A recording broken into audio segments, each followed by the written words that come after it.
जय श्री कृष्ण। राधे राधे। आज मैं आप लोगों को पुत्रदा एकादशी व्रत कथा सुनाने जा रही हूँ। पुत्रदा एकादशी व्रत कथा जिनको संतान नहीं होती है इसलिए किया जाता है। पुत्रदा एकादशी के दिन आप एक नारियल लीजिए और शिव जी के मंदिर जाइए। उसे कपड़े में बांध के यदि नारियल शिव जी के मंदिर में रख देते हैं और शिव जी से कामना कीजिए कि हे शिव महाराज, आप मेरे संतान की हमारे संतान नहीं हो रहा है तो उसे पूरा कीजिए, वो जरूर संतान आपको देंगे। यदि आप मंदिर नहीं जा सकते तो आप घर में भी एक लाल कपड़ा लीजिए और मनोकामना रख के 1 रुपये का सिक्का रख लीजिए, एक पानी वाला नारियल ले लीजिए और अनुष्ठान करके उसे बांध करके रख दीजिए जब तक कि आपके पुत्र न हो।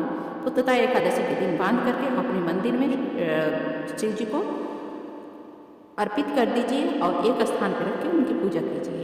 जिसके घर में संतान नहीं हो उसे संतान अवश्य ही प्राप्त होगा। जब वो संतान हो जाएगा तो आप विधि विधान के अनुसार पूजा करके फिर उसके बाद में उस नारियल को जल में प्रवाहित कर दीजिएगा।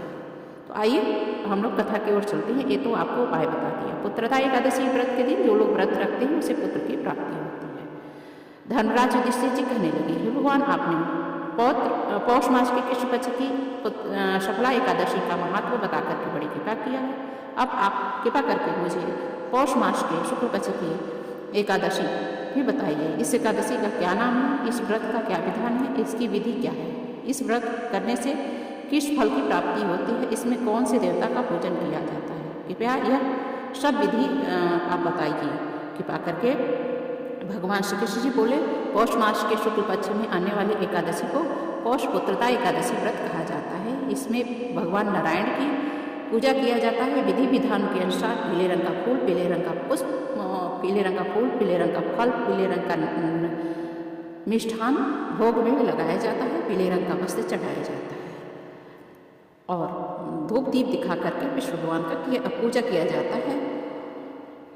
इस दिन मौन रख के यदि व्रत रखें तो पूर्ण फल की प्राप्ति होती है, क्योंकि जितना आप इधर उधर नहीं बातें करेंगे उतना ही फल प्राप्त होगा। यदि इधर उधर आप बातें करेंगे तो ज़्यादा कुछ न कुछ बातें इधर उधर हो जाती हैं, चुगली हो जाता है, इसलिए व्रत का फल नहीं प्राप्त होता है।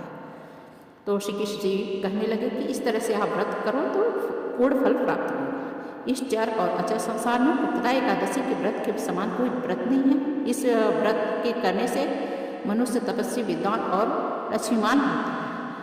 इसकी मैं एक कथा सुनाता हूँ, सो ध्यानपूर्वक सुनो। भद्रावती नामक नगरी में सुकेतुमान नाम का एक राजा राज्य करता था। उसकी कोई संतान नहीं थी। उसकी स्थिति का नाम था सभ्या।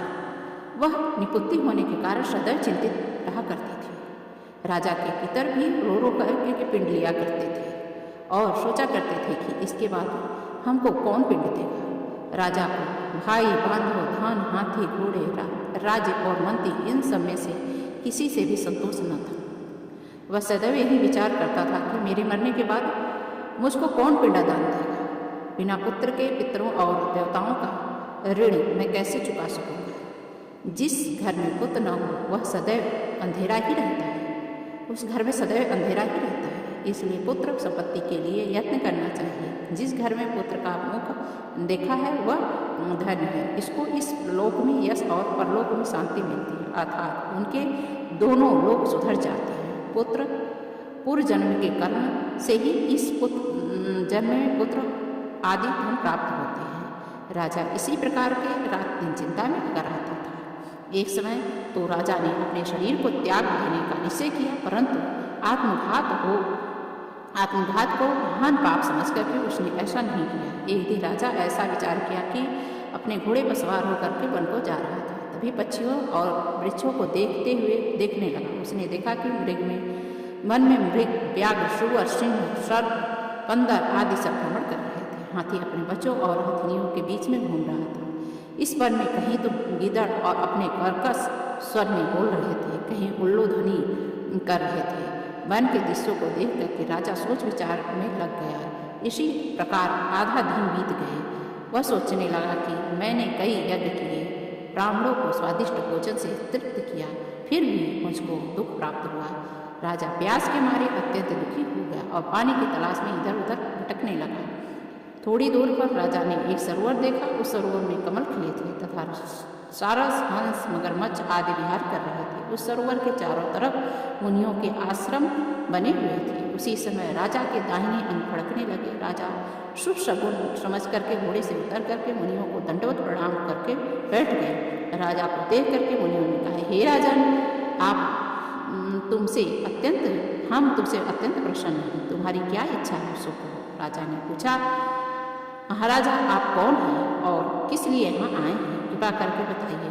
मुनि कहने लगे कि हे राजन, आज संतान देने वाली पुत्रदा एकादशी है। हम लोग विश्वदेव और इस सरोवर में स्नान करने के लिए आए हैं। यह सुनकर के राजा कहने लगा कि महाराज, मेरे भी कोई संतान नहीं है। यदि आप मुझ पर प्रसन्न हैं तो एक पुत्र का वरदान दीजिए। मुनि बोले, हे राजन, आज पुत्रदा एकादशी है, आप अवश्य ही इस व्रत को करें। भगवान की कृपा से अवश्य ही आपके घर में पुत्र की प्राप्ति होगी। मुनि के वचन को सुनकर के राजा ने उसी दिन एकादशी व्रत किया और द्वादशी को उसका पारण किया। इसके पश्चात मुनियों को प्रणाम करके महल में वापस आ गया। कुछ समय व्यतीत के बाद रानी ने गर्भ धारण किया और 9 महीने के पश्चात उनके गर्भ से एक सुंदर पुत्र पैदा हुआ। वह राजकुमार अत्यंत शूरवीर, यशस्वी और प्रजापालक हुआ।